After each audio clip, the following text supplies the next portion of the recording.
Okay, I'm back here with Mark Comerford. We're here in Chicago. We're in the lobby of the hotel. He's actually teaching tomorrow, so I don't want to keep him up too late. But I got to tell you, man, I really appreciate you doing this for me because we were in class with him all day long, and after that you had a test that you gave there for a few hours, and then right to the bar and we're talking shop again. So all day long. So I really appreciate this guy coming out and delivering you guys some great information. So let's continue on and talk about some specifics to the disc. But I guess before we get into that, what would you say to someone who tells you we were talking about sports and why you need that in sports?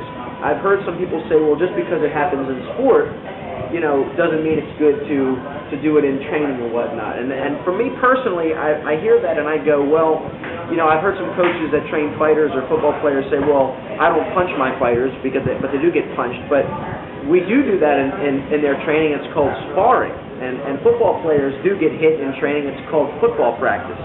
And what concerns me about that is if I talk to any of my fighters, and if you have a fighter that's never been hit in training, any of my fighters, even at the lowest level, will be happy to fight them tomorrow. So if it does happen in sport, it is important to train. If you don't train it, you're more likely to fail at it in competition. That's correct. Yeah. There's a simple law of biophysics. It's called Wolff's law. All tissues adapt and change their intrinsic and extrinsic structure to best adapt to external and intrinsic forces. So if you're going to deal with those forces, to see if you can cope with them is not in competition. Right. The time to deal with those forces is to train, condition them to deal with those forces before competition, if you can. And then we also offset that with the risks of training. There are things that are intrinsically risky, but that's if you've got a previous problem.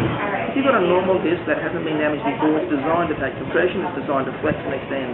It's designed to, it doesn't have to do with much rotation, because the lumbar fascias don't allow much rotation. Like 1 to 3 degrees per segment. Right. But all the angular fibers of the disc are designed to take compression, and that's why they've got these angular fibers like this, so that when you compress them, they're designed to bulge and return, bulge and return. It's an incredibly well-designed structure that is, and it puts up with a lot of load over many years. Now, would you say it's tougher on the disc to do flexion lying down, like such as a sit-up or a crunch, as opposed to just standing and flexing? Obviously, there are different, there's different muscle activities and whatnot. But can you go into what might be the most, harmful, or why that's not even a big deal? Well, let's talk about sit-ups and crunches. I want to get to it. There's lots of studies on disc pressures, and a lot of them have been validated from where they've taken the study of pressure. So if you take the pressure from the back of the disc, the pressure will always be high if you flex. If you take the pressure from the front of the disc, the pressure will be high when you extend or do impact compressive loading.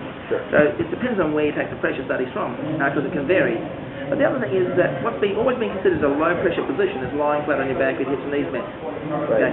Now, but if you curl up from there, you do increase intra-abdominal pressure, and if you increase intra-abdominal pressure, you increase intradiscal pressure, because they're part and parcel of dealing with load. Sure.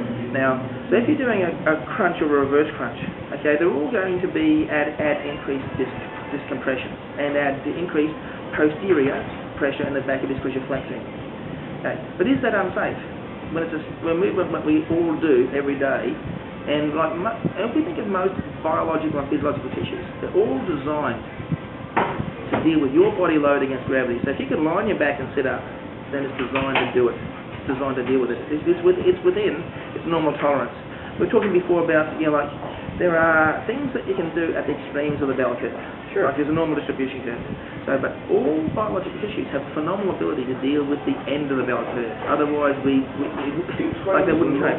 Yeah. So, discs are designed to take, discs and supraspinatus tendons are all designed to take high compressive, high translatory, high shear, whatever forces they are, for very short periods of time. At the end of the bell curve, so long as it's not sustained or overloaded repetitively, so long as we don't do too much of it and give ourselves time to recover, all tissues adapt to stress by creating microtrauma. They're stressed and they have microfiber breakdown, they have microinflammation, creates a new tissue building response.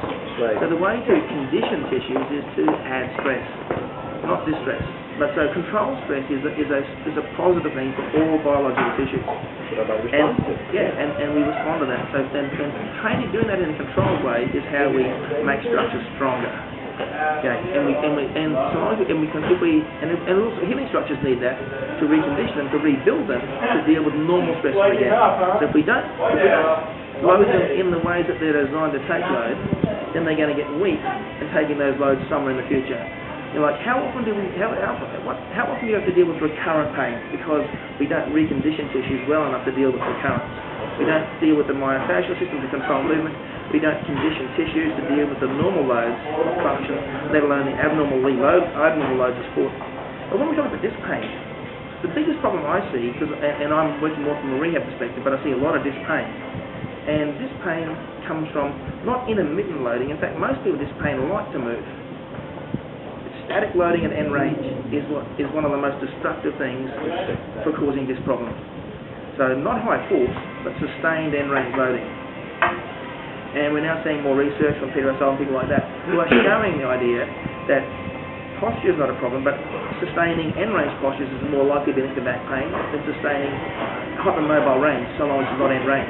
Right. So if we are going to move into flexion, but not overload end range, we can move into flexion under resistive loading, we can move into extension under resistive loading, we can move into rotation under resistive loading, and if we avoid overloading end range, and we'll condition all the tissues involved in that, discs and muscles and ligaments and capsules and nerves, and all this stuff to deal with movement and to deal with loading.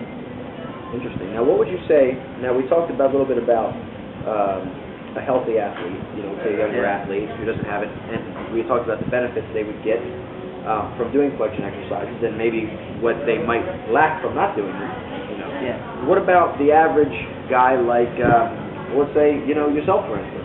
You travel, and I probably didn't give Mark the ample introduction. Mark is one of a world-renowned physical therapist, researcher, and he's definitely one of the top dogs you could get in the physical therapy world. So you guys are lucky here. You're getting information from one of the best in the world. So, what would you say for someone like yourself who flies from Australia to the United States on a regular basis? You're sitting in prolonged flexion for a long period of time.